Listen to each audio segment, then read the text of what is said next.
नमस्कार। Smooth theatre Jammu की तरफ से आप सबका स्वागत है।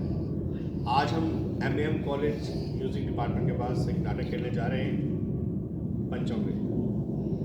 ये नाटक नेशनल स्कूल ऑफ ड्रामा का इनिशिएटिव है। भारतम के 25 साल पूरे होने पर वो पूरे हिंदुस्तान में पहले नाटक खेलना चाह रहे हैं। उसी सिलसिले में हमें भी मौका मिला है कि हम ये नाटक यहाँ जम्मू में खेल सकें।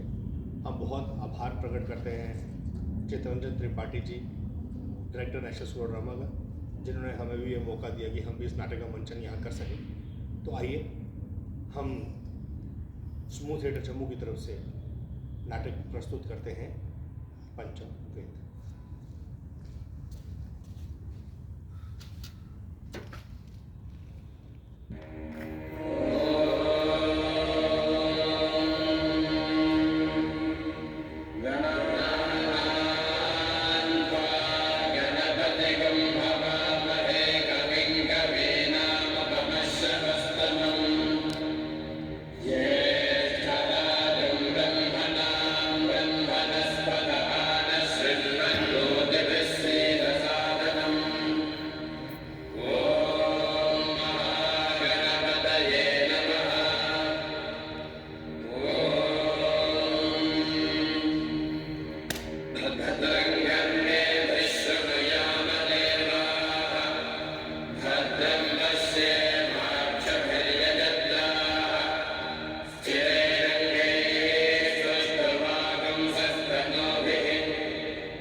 पूर्व रंग समाप्त हो गया। अब जो सीखा है उसका अभ्यास करें। यह नवीन प्रयास है, इसमें कोई भी चूक न रह पाए। खत्म हुई अब दुख की घड़ियां, जोड़ेंगे सब टूटी कड़ियां। ऋषि मुनि ने देखा था सपना, वेद पुराण अपनाया जग में, जिससे निकला नाट्य शास्त्र अपना। भरत मुनि ने सूत्र बनाया, आंगिक वाचिक आहार ये सात्विकम। यही है अपना वसुधैव कुटुंबकम।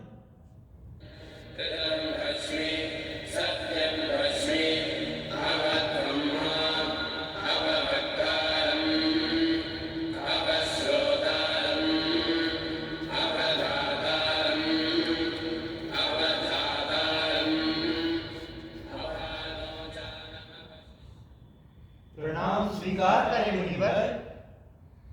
सदा स्नेही बने रहे। कहें ऋषिगण, किस प्रयोजन से आना हुआ? मुनिवर, जब से आपने नाट्य शास्त्र की रचना की है, तब से हमारे मन में कई प्रकार के प्रश्न उत्पन्न हो रहे हैं। उन्हीं प्रश्नों के उत्तर के लिए हम आपके समक्ष आए हैं। पूछिए ऋषिगण, संकोच ना करें। मुनिवर, नाट्यशास्त्र की उत्पत्ति कैसे हुई? इसका उद्देश्य क्या है? यह आपने बहुत अच्छा प्रश्न पूछा है। ये प्रश्न केवल नाटक को नहीं, बल्कि संपूर्ण जीवन को का सार है। जब त्रेता युग में मनुष्य अपने काम और लोभ में वशीभूत होकर अधर्म की ओर बढ़ने लगा, तब इंद्र ने ब्रह्मा जी से पूछा कि कोई ऐसा साधन होना चाहिए जिसमें देखना और सुनना दोनों एक साथ, जिससे मनुष्य अपने धर्म, अपने अर्थ और अपने मोक्ष की ओर वापस लौट सके। बेटे गुरुदेव, वेद तो ज्ञान का भंडार है, उनमें जग का रहस्य छिपा है। वेद अपने आप में इस उद्देश्य के प्रति पर्याप्त है, इसलिए मेरा वेद क्यों?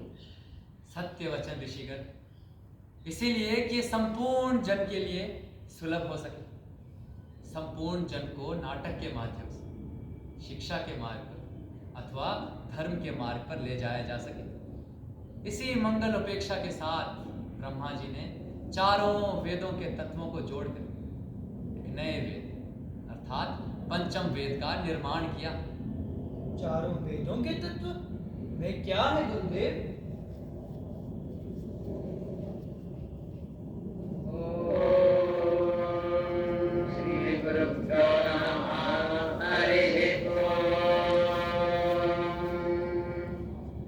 गणानां त्वा गणपतिं हवामहे कविं कवीनामुपमश्रवस्तमम् ज्येष्ठराजं ब्रह्मणां ब्रह्मणस्पत नः शृण्वन्नोतिभिस्सीदसादनम्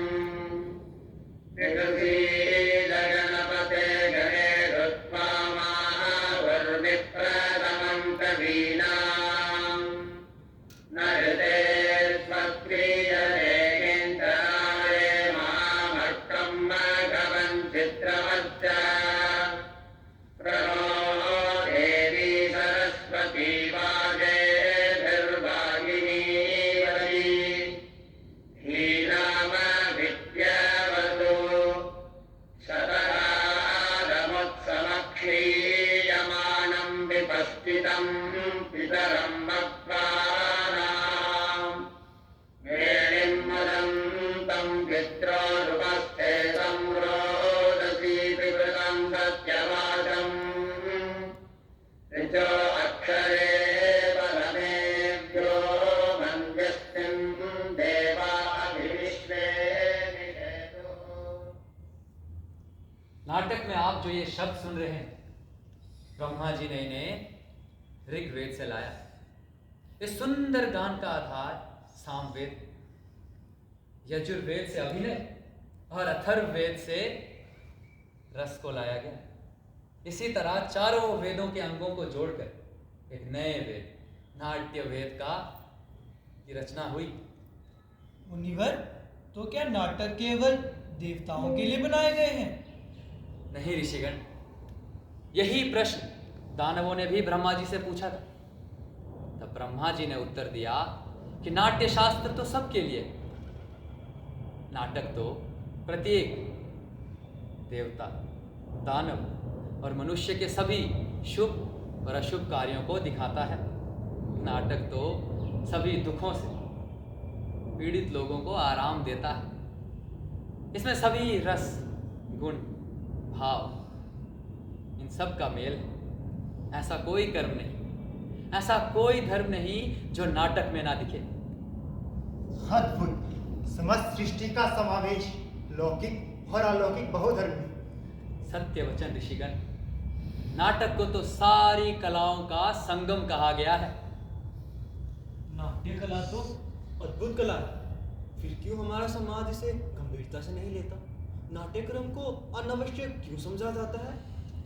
हम तो कलाकार हैं, नीति के नियता नहीं। कला कर्म करना तो हमारा धर्म है। हमारे विषय में, हमारी कला के विषय में तो नीति के नेताओं को विचार करना होगा। हमें नए नए अवसर प्रदान करने होंगे। हमें सदैव ये ज्ञान रहना चाहिए कि नाटक केवल एक कला नहीं, ये तो समाज का दर्पण है। मानवता को धर्म के मार्ग पर ले जाने का एक माध्यम है। रंगमंच तो धर्म से, जाति से और सभी भूगोलिक सीमाओं से परे जाकर एकता में मानवता की बात करता है। कई सारी कठिन परिस्थितियों से जूझकर उन्हें दूर कर समाज में समानता का भाव लाता है और निसंदेह ये भाव एक दिन हमारी धरती को स्वर्ग बना देगा। निसंदेह मुनिवर, कलाविहीन समाज तो पशुओं का समाज होता है। इसी आशा और उपेक्षा के साथ कि समाज एक दिन कला और कलाकार को ऐसा स्थान दे जो वह रखता है, इसीलिए मैंने पंचम वेद को अर्थात नाट्य शास्त्र को पंचम वेद कहकर बुलाया। पंचम वेद, समस्त वेदों का ज्ञान। सत्य वचन ऋषिगण, आप सभी के स्वागत के लिए मेरे रंगकर्मी पुत्रों ने एक प्रस्तुति तैयार की। आइए हम सभी नाटक का आनंद लें। वृद्धि हो इस राष्ट्र की, आशा सभी की पूर्ण हो। सृष्टि वह अनंत की, जग में सदा संपूर्ण हो। धरती सदा फूले फले, ऊपर विमल आकाश हो। सज्जन रहे निर्भय सदा, वह दुर्जनों का नाश हो।